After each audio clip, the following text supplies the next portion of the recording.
علامات کبریٰ کا ذکر، بڑی علامتیں جو کہ بالکل خرق عادت کے انداز میں ہوگی، جن کا معاملہ جو ہے وہ آپ کے ناپ تول میں نہیں آ سکتا، آپ کی کیمسٹری فزکس اس کا جو ہے وہ نہیں کر سکتی، ادراک ہوگا یہ قیامت کی۔ ان میں نمبر ایک کیا ہے؟ ایک بہت بڑا دھواں آئے گا، پوری دنیا کو لپیٹے گا۔ نمبر دو، دجال کا ظہور ہوگا، جو اپنی خدائی کا دعویٰ لے کر آئے گا اور بنوائے گا۔ اس کے ہاتھ میں ہو جائیں گے، قبضے میں ہو جائیں گے سارے ذرائع پیداوار کے۔ اس کی طرف پہلا قدم اٹھ چکا ہو، ٹرپس کے نام سے معاہدہ ہو چکا ہے۔ کوئی ملک اپنا بیج پیدا نہیں کر سکتا، یہ بیج ہم نے ڈیولپ کیے ہیں۔ ان کے ڈیولپمنٹ سے پہلے تم ایک ایکڑ سے کتنی گندم لیتے تھے، آج کتنی لے رہے ہو؟ کس بنا پر؟ جینیٹکس کا جو کام ہم نے کیا ہے اس کی بنا پر ہو رہا۔ ہاں تو ہمارا حق ہے، اس کی رائلٹی ہمارے پاس آنی چاہیے۔ لہذا صرف ان اداروں سے، ملٹی نیشنل سے خریدا جائے گا بیج، اور بیج بھی وہ دیں گے وہ کہ جس سے جو فصل اگے گی وہ بیج نہیں لا سکتی، وہ بیج کا کام نہیں کر سکتی۔ جیسے آپ کو معلوم ہے کہ آپ کے ہاں جو گوشت کھایا جاتا ہے مرغے کا، تو مرغا وہ جو ہے اس میں، مرغا ہو یا مرغی ہو، اس کے اندر کوئی وہ کیفیت ہی نہیں ہے۔ ان کے انڈے جو ہے ان سے آپ بچے حاصل نہیں کر سکتے، ہے تو انڈا، دیکھنے کو تو انڈا ہے، لیکن وہ بنڈا جو ہے اس سے بچہ تو نہیں حاصل کر سکتے۔ ایسے ہی وہ گندم کا بیج دیں گے، نظر آئے گی گندم، لیکن اس کے اندر وہ صلاحیت نہیں ہے کہ اس سے جو فصل اگے گی اس کا نتیجہ جو ہے وہ بھی آپ لے سکیں۔ یہ ہونا ہے، اللہ جانے، قدم اٹھ رہے ہیں ادھر۔ پھر یہ ہے کہ دابۃ الارض، زمین سے ایک حیوان نمودار ہوگا، زمین شق ہوگی۔ ابھی میں کہہ رہا ہوں خرق عادت ہے، یہ چیزیں وہ نہیں ہیں جو ہماری کسی حساب کتاب میں جو باتیں پہلے آئی ہیں وہ تو حساب کتاب میں آ رہی ہیں، ساری سمجھ میں آ رہی ہیں، ساری چیزیں مشاہدہ ان کا ہو رہا ہے۔ لیکن یہ ہے کہ دابۃ الارض، یہ کہتے ہیں کہ کوہ صفا، اس میں تو نہیں ہے حدیث میں، کوہ صفا پھٹے گا اور اس میں سے ایک حیوان دابہ وہ ظاہر ہوگا، تو اسی لیے فرمایا ہے وَإِذَا وَقَعَ الْقَوْلُ عَلَيْهِمْ أَخْرَجْنَا لَهُمْ دَابَّةً مِّنَ الْأَرْضِ تُكَلِّمُهُمْ، تو ہم اندر سے پیٹ کے چیر کر زمین کے پیٹ کو ایک حیوان کو برآمد کریں گے جو انسانوں سے بات کرے گا، گفتگو کرے گا۔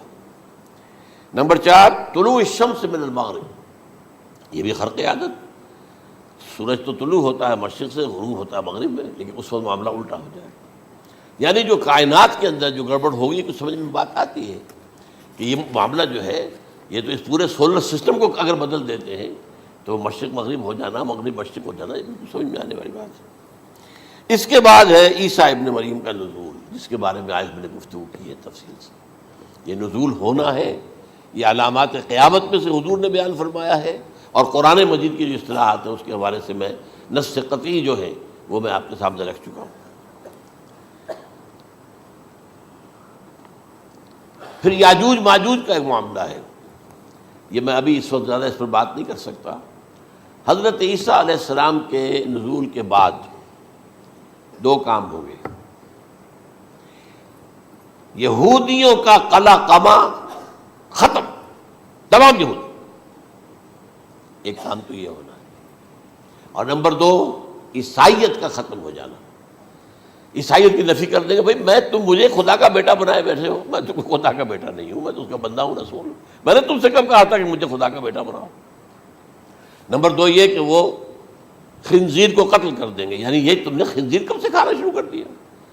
میں تو تم کو نکاح اجازت دے کر گیا تھا، یہ تو شریعت موسوی میں حرام تھا، اور میں کہہ کر گیا تھا کہ یہی شریعت تم پر لاگو رہے گی، ہاؤ کم تم نے کیسے یہ؟ آج بھی بہت سے رومن کیتھولکس جو ہے وہ سور نہیں کھاتے، وہ اس میں ہے ان کے اندر کچھ نہ کچھ بات جو ہے جو حضرت عیسیٰ کی تعلیمات کا کچھ اثر ان کے ہاں ہے۔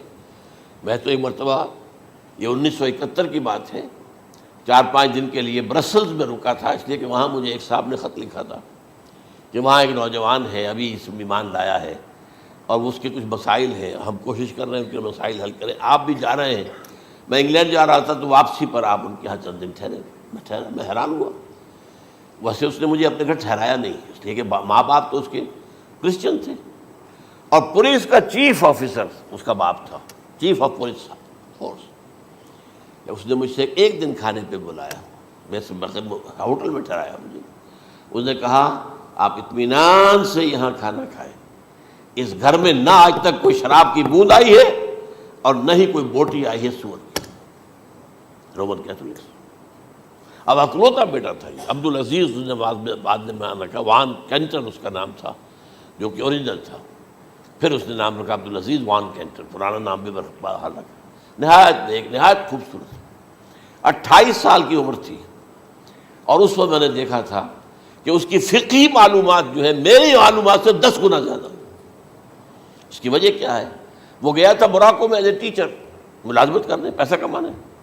وہاں وہ مسلمانوں سے اس کا ہوا رفع ضبط ہوا، اسلام کی تعلیمات سامنے آئی، اسلام لے آیا. اب اکلوتا بیٹا ہے. اب ماں باپ جو ہے کرسچن کیتھولکس.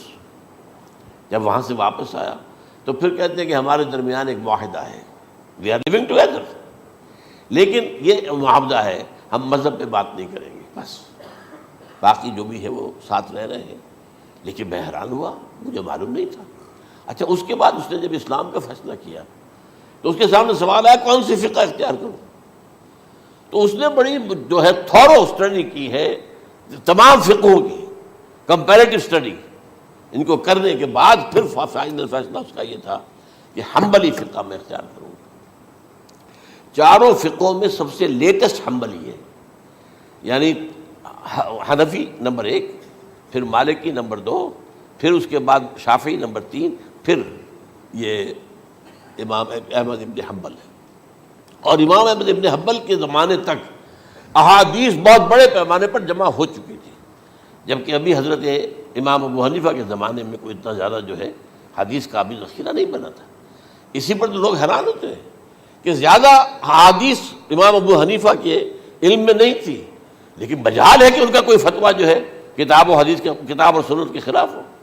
اگرچہ انہوں نے صاف کہا کہ اگر تم پاؤ کوئی ایسی سچی حدیث، پختہ حدیث جو میری کسی رائے کے خلاف ہو تو میری رائے کو دیوار پر دے مارنا اور اس صحیح حدیث کا پیروی کرنا. لیکن ویسے اس کے بعد یہ کمال یہ ہے کہ بہت ہی کوئی شاذ معاملہ ہے کہ جس میں ان کا کوئی فتویٰ وہ کتاب و سنت کے منافی ہو یا سنت کے منافی ہو. کتاب پہ تو سوال پیدا نہیں ہوتا، کتاب تو ساری ان کے سامنے موجود تھی. اس کے بعد یہ ہے کہ یاجوج ماجوج، اصل میں بتا رہا تھا آپ کو کہ جب عیسائیت بھی ختم ہو گئی، یہود ویسے ختم ہو گئے، استیصال ہو گیا، جڑ کٹ گئی. اب عیسائیت گویا کہ اسلام میں ضم ہو گئی. عیسائیت مذہب ختم، یہودی خود ختم. اب یہ طاقت کتنی ہو جائے گی؟ تقریباً 2/3 دنیا آ گئی. تمام اب عیسائی 2 ارب کے قریب ہیں، 1 ارب 90 کروڑ ہوں گے، یا مسلمان بھی 1 کروڑ 50-60 لاکھ ہیں. دونوں کو جوڑ لیجیے کتنے ہو گئے؟ 6 ارب کل آبادی ہے. لیکن اس کے بعد آتا ہے یاجوج ماجوج کا خروج. یہ یاجوج ماجوج میرے نزدیک چائنا اور رشیا ہے.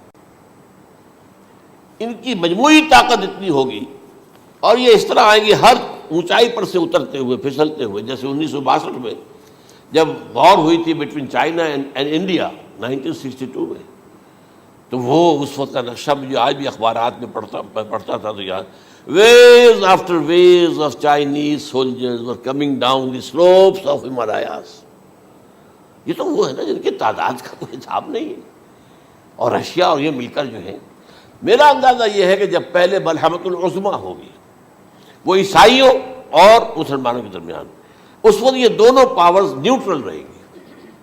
لیکن غالباً یہ بات طے کر لیں گی کہ ویپنز آف ورلڈ جو ہے ماس ڈسٹرکشن، یہ استعمال مت کرنا. اگر یہ ویپنز آف ماس ڈسٹرکشن استعمال کرو گے تو ہم میدان میں آ جائیں گے. اس میں وہ جنگ جب ہو چکے گی، پھر حضرت عیسیٰ کو فتح حاصل ہو جائے گی، اور پھر یہ کہ یہودیت ختم ہو جائے گی، عیسائیت بطور مذہب ختم ہو کر اسلام میں ضم ہو جائے گا.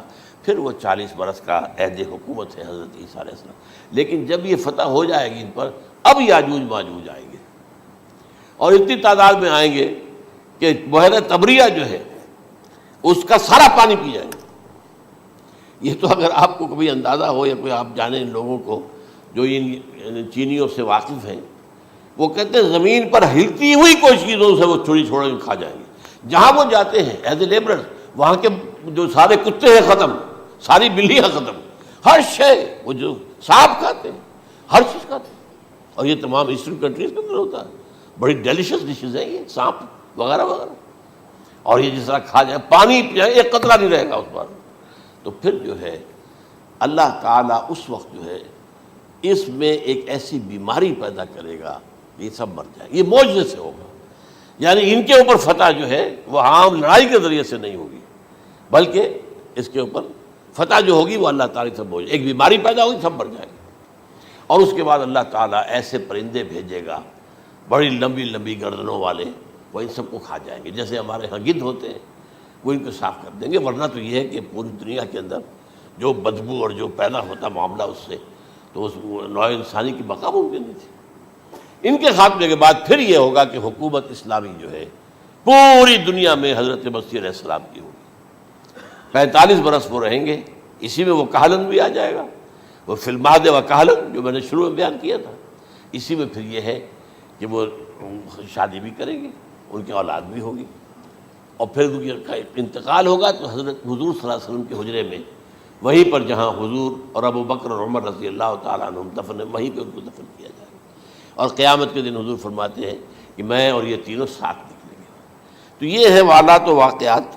بہرحال اس میں یہ ہے کہ یہ نوٹ کر لیجئے کہ جہاں تک ہمارے ہاں آج کل کا معاملہ ہے، میرے نزدیک میں یہ کہنے پر مجبور ہوں، جو رفع و نزول مسیح کو نہیں مانتا وہ کم سے کم منکر حدیث ضرور ہے.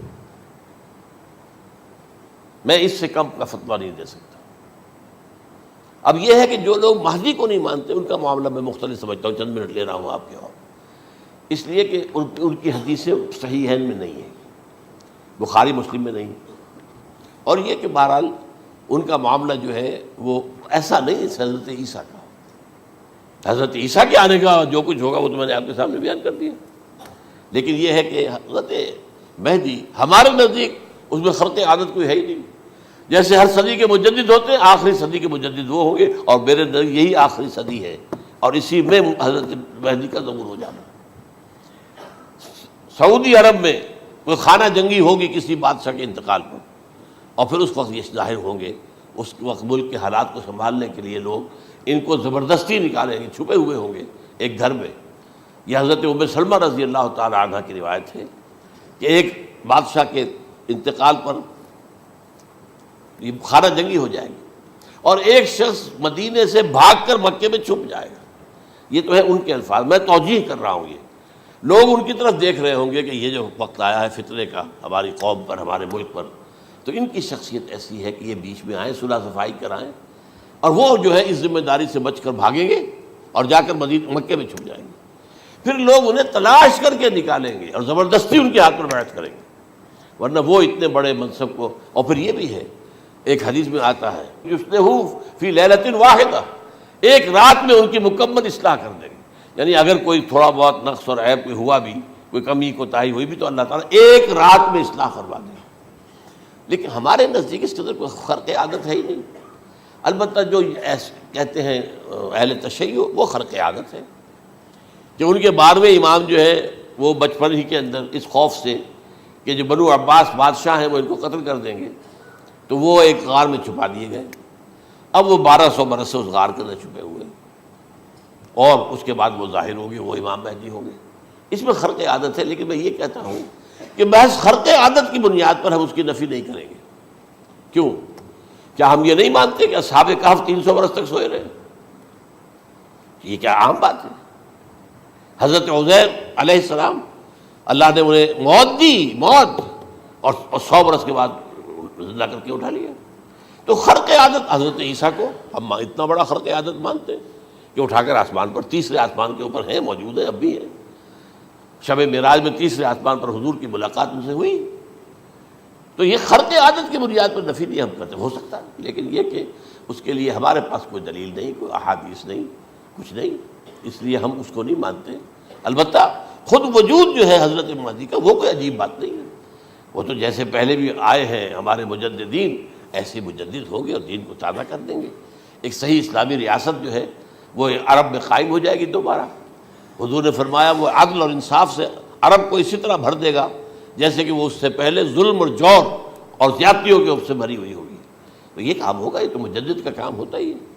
اس حوالے سے لیکن بہرحال میں نے پھر بھی کہا کہ اگر احادیث کی کمزوری کی وجہ سے کہ صحیح عین میں نہیں ہے، اگر کوئی شخص انکار کرے تو مجھے کوئی اعتراض نہیں ہے، ٹھیک ہے، لیکن جو حضرت عیسیٰ کے نفع سماوی اور حضرت عیسیٰ کے نزول کا انکار کرتا ہے وہ کم سے کم، میں انہیں اور آگے کوئی فتویٰ نہیں دیتا کہ وہ کافر ہو گئے یا یہ ہو گیا یا وہ ہو گیا، لیکن منکر حدیث کے لائن میں تو وہ لازماً کھڑے ہو گئے۔